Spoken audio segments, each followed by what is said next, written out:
Bienvenue sur les cours de Jean-Phi pour un court chapitre de géométrie consacré à la construction à la règle et au compas de l'image d'un point par une application affine dans un plan affine. Alors bien sûr, il faut connaître les applications affines, les plans affines. J'ai fait des chapitres pour ça. Un chapitre sur les espaces affines et un chapitre sur les applications affines. Alors, on ne va pas rappeler toutes les propriétés des applications affines. Il y en a une qui est très importante, c'est que l'image par une application affine de 3 points alignés, c'est 3 points alignés. Et si les points, par exemple ABC, sont alignés dans une certaine proportion, A', B', C' sont alignés dans la même proportion. Alors, rappel, soit P un plan affine, 3 points non alignés ou AB dans ce plan. On se donne aussi 3 points quelconques, ou A', B', qui peuvent être confondus, alignés ou non. Comme OAB forme un repère du plan, on sait qu'il existe une unique application affine F de P vers P, telle que O est pour image O', A pour image A', et B a pour image A', B'. Problème, étant donné un point M quelconque dans le plan, construire à la règle non graduée et au compas son image M' égale F de M.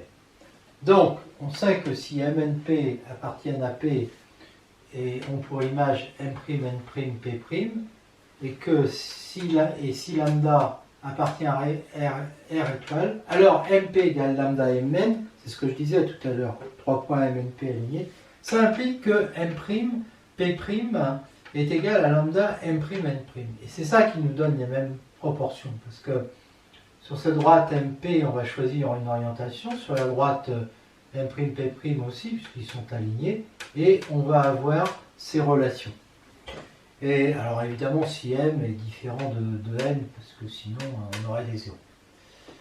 Propriété, si E, F, M sont alignés, alors E', qui est l'image de F', qui est l'image de F. Alors on suppose qu'ils sont alignés et que ces 3 points sont alignés.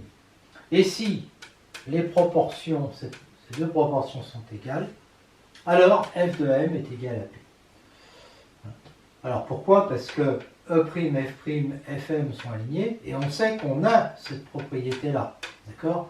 Et donc, ça et ça nous donne que Fm est égal à E'P et donc que Fm est égal à P.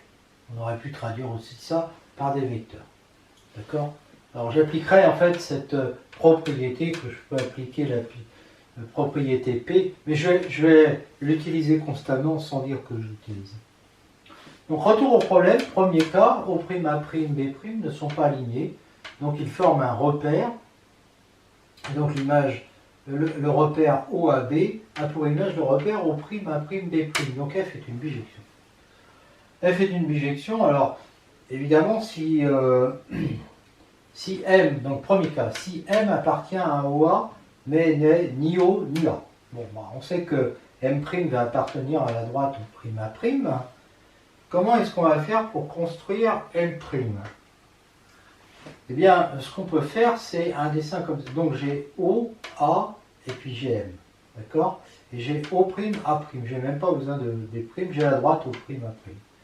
Eh bien, cette droite au' A', je vais repasser une parallèle par O. D'accord? Donc là, pour faire une parallèle à la règle au compas, à la règle non graduée au compas, il suffit de tracer un parallélogramme en réalité. Donc c'est très facile. On rejoint ça, O et O', et puis ensuite on construit par exemple O, O', A', E. D'accord? Et ensuite on trace ça.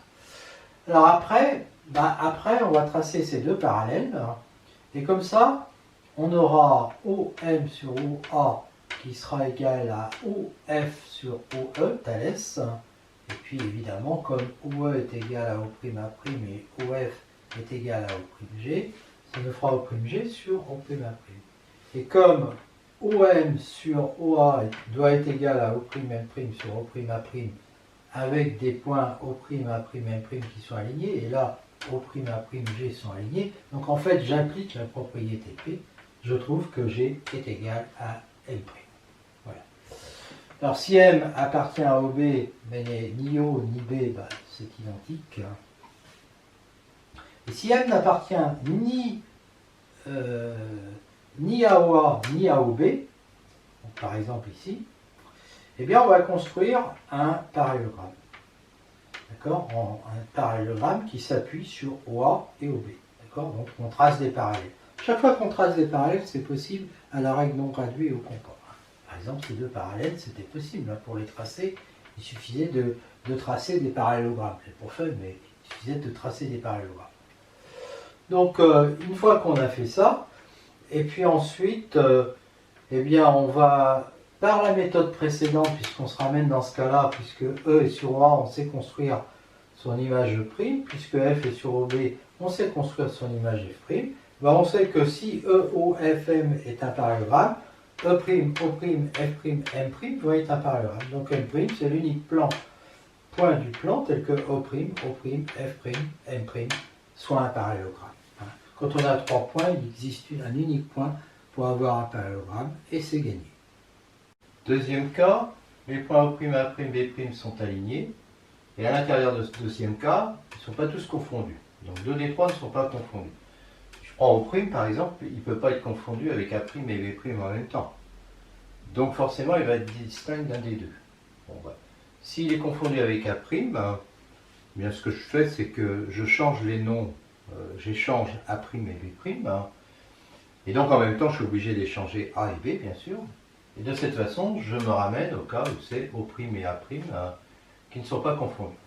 Comme O', A', B' n'est pas un repère, la dimension de F de P est inférieure à 2. Comme O' est différent de A', l'image de la droite OA, c'est la droite O', A', donc c'est au moins une droite. Donc la dimension du plan de F de P, ça va être 1. Et ça veut dire que F de P est la droite O', A'. Si je prends un point quelconque M du plan, eh bien son image F de M appartient à la droite O', A'. Si M appartient à OA, on a déjà fait. C'est la même méthode. Et si M appartient à OB, c'est pareil. Et si M n'appartient pas aux deux, eh bien, on fait aussi la même méthode, c'est-à-dire que le point M, on le projette sur OA et OB, en H et puis en K, de façon à avoir un parallélogramme. Et dans ce parallélogramme, on a vecteur OM égale vecteur OH plus vecteur OK. Donc, passage par l'application linéaire, O', M' égale O'H' plus O'K'. On sait construire H' et K' par la méthode d'avant, puisque H appartient à OA, et puis que K appartient à OB. Bon. On a nécessairement, évidemment, comme pour tous les points H', K' qui appartiennent à O', A', donc on a dans une situation comme ça, il ne faut pas tenir compte de l'ordre. Eh bien, on va construire le point P tel que H', est égal à O'K. H', est égal à O'K', d'accord? Donc je prends le compas, je l'écarte de façon à avoir ça, et je le reporte en A'. C'est bien une construction au compas. Et donc ça me fait O'M' égale O'H' plus H'P. Et comme H'P c'est oui, j'avais O'H' plus O'K', et comme O'K' c'est H'P, donc ça fait plus H'P, et donc chal, ça me fait O'P. Et moi, et ça fait en même temps O'M', donc M' est égal à P, c'est terminé. Enfin, il y a un deuxième cas, c'est qu'ils sont tous confondus, O'M égale A' égale B'. Dans ce cas-là, F de M est égal à O', quel que soit M appartenant à P. En effet, si je prends un point M quelconque, il peut s'écrire dans le repère OAB, OM égale XOA plus YOB, donc dans ce repère OAB. Donc, O', le vecteur O'M' va être égal à X fois le vecteur O'A' plus Y fois le vecteur O'B'. Mais O'A', c'est le vecteur nul. O'B' aussi. Donc ça fait 0. Et donc ça fait que O'M' est toujours égal à 0. Donc M' est égal à O'.